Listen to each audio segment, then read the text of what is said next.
In the UK on the 6th of July 2008, the BBC aired a documentary titled The Conspiracy Files 9/11 The Third Tower.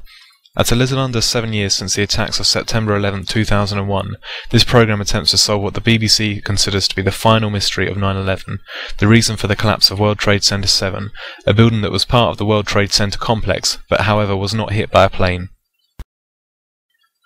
Despite the implied unbiasedness of the documentary makers, it is obvious that the BBC would never air a show that tries to tell the viewer that the official story is incorrect, or at the very least that it is dubious.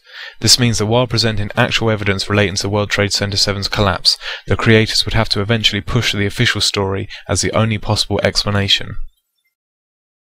I'd like to present one instance where the BBC have manipulated evidence in favour of their argument to promote the official story that fire and structural damage caused by falling debris from World Trade Center 1 and 2 weakened World Trade Center 7, allowing it to collapse under its own weight. And the owner, Larry Silverstein, has also been accused of being part of a huge conspiracy to destroy the buildings. It all stems from a TV interview when he used the phrase, "pull it."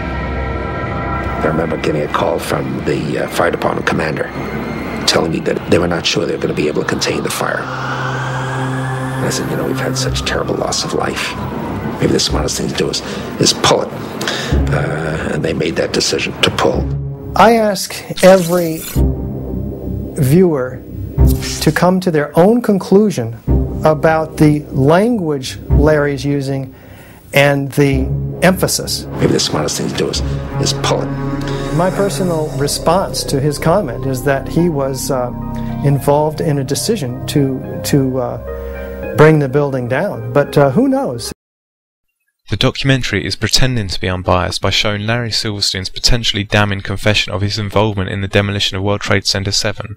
However, it purposefully omits one key line from the original footage. Here is the entire clip. I remember getting a call from the fire department commander telling me that they were not sure they were going to be able to contain the fire. And I said, we've had such terrible loss of life. Maybe the smartest thing to do is pull it. And they made that decision to pull, and then we watched the building collapse.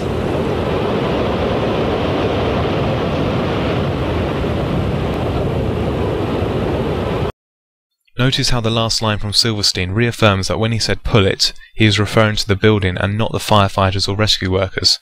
However, the BBC chose to remove this short remark twice, as it does not support the official story. It is very important to hear that he says, and they made that decision to pull, and then we watched the building collapse.